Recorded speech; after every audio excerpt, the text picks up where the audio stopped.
अस्सलामुअलैकुम, welcome back to another video. आज हम एक्सरसाइज 1.3 का क्वेश्चन नंबर 1 स्टार्ट करेंगे।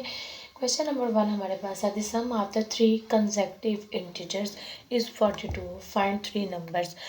हमारे पास, मैं इसको पहले एक्सप्लेन कर दूँ। क्वेश्चन बेसिकली ये है, 3 कंसेक्यूटिव इंटीजर्स। कंसेक्यूटिव, ये वर्ड कंसेक्यूटिव मीन्स जैसे in a pattern, in a sequence, for example 1 2 3। तो ये क्या है, 3 कंसेक्यूटिव नंबर्स हैं। यहाँ इस तरह से कर सकते हैं 10 11 12। ये कंसेक्यूटिव नंबर्स हैं, मतलब एक पैटर्न में, एक सीक्वेंस में जब नंबर्स हों तो हम कहते हैं कि वो कंसेक्यूटिव नंबर्स हैं। क्वेश्चन बेसिकली ये है कि 3 कंसेक्यूटिव नंबर्स जिनका सम किसके इक्वल है, 42 के। तो आपने उन नंबर्स का वो नंबर्स बताने हैं कि वो नंबर्स क्या होंगे, कि उन तीनों का जब एडअप करें तो आंसर हमारा 42 है। सबसे पहले जब भी हमने कोई चीज़ फाइंड आउट करनी हो तो हम उसको खुद से सपोज कर लेते हैं x। तो स्टार्ट हम अपनी क्वेश्चन कैसे करते हैं, सपोज द फर्स्ट नंबर। हमने सबसे पहले क्या सपोज किया कि हमारा फर्स्ट नंबर क्या था, x। सपोज हमारा अगर फर्स्ट नंबर x है और यहाँ पर हम सपोज कर लेते हैं कि हमारे पास एक नंबर है 10। अब अगर मैं आपसे पूछूं कि 10 के बाद नेक्स्ट नंबर क्या है, तो ऑब्वियसली आप मुझे आंसर यही गिनेंगे कि 11, क्योंकि we know that after 10 the next number is 11। एंड हमें ये कैसे पता चला, क्योंकि हमने क्या किया, सिंपल ऐड 1 इंटू द 11। जब हम अपने नंबर के अंदर 1 ऐड करेंगे तो हमें वेरी नेक्स्ट वैल्यू पता चल जाएगी।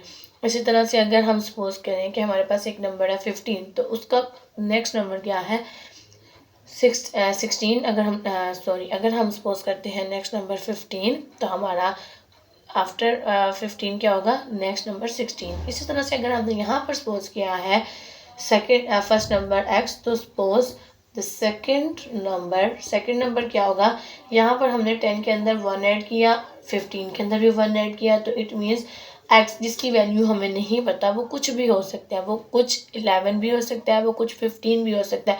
तो उससे नेक्स्ट नंबर करने के लिए क्या, अगर ये 11 है तो 12 बनाने के लिए हमें क्या करना है, +1।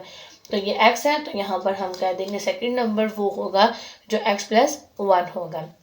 इसी तरह से हमने दोबारा सपोज किया कि थर्ड नंबर, क्योंकि हमें 3 नंबर्स फाइंड आउट करने हैं, तो इसलिए अगर सेकेंड हमारे पास x + 1 आया था, तो सेकेंड के अंदर अब क्या ऐड करना है, 1। ये था हमारा सेकेंड, तो इसके अंदर अब ऐड किया 1, तो ये बन जाएगा x + 2।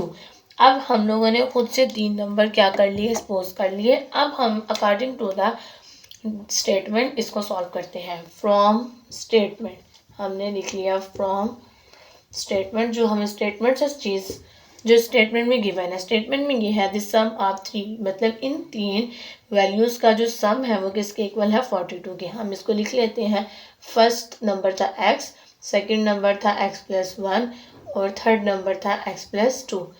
ये किसके इक्वल है, 42 के इक्वल है। अब हम वेरिएबल को वेरिएबल के साथ ऐड करेंगे, कांस्टेंट को कांस्टेंट के साथ। 1 2 3, तो x कितने हैं, 3x आ गए, प्लस 1 + 2 3 आ गया, ये 42। अब ये 3x यहीं पर रहेगा, क्योंकि यहाँ पर प्लस हो रहा है, हमें x चाहिए, तो हमें इस वैल्यू को, यहाँ से जो भी वैल्यूज़ हैं इन सबको ख़त्म करना है। तो इसको ख़त्म करने के लिए हम क्या करेंगे, 3 को इस साइड पर लाएंगे तो ये माइनस हो जाएगा। जब ये माइनस हो जाएगा तो 3x = 39। अगर ये 39 है तो हमें 3 से डिवाइड कर देना है। 3 से डिवाइड करेंगे तो x हमारे पास आ जाएगा 13। इसका मतलब ये है कि फर्स्ट वैल्यू हमारे पास क्या है, 13। अगर फर्स्ट 13 है तो ऑब्वियसली सेकंड क्या होगी, 14। 13 + 1 14 होता है, और आफ्टर 14 थर्ड वैल्यू हमारी आएगी 15। तो इस तरह से हम लास्ट पे लिख देंगे, so first is 13, second is 14 and third is 15। इसी के साथ हमारा क्वेश्चन यहाँ पर एंड होता है। आई होप आप जाइए इस क्वेश्चन की समझ आई होगी। अगर कोई भी कन्फ्यूजन है तो आप मुझसे कमेंट से पूछ सकते हैं। Thank you for watching.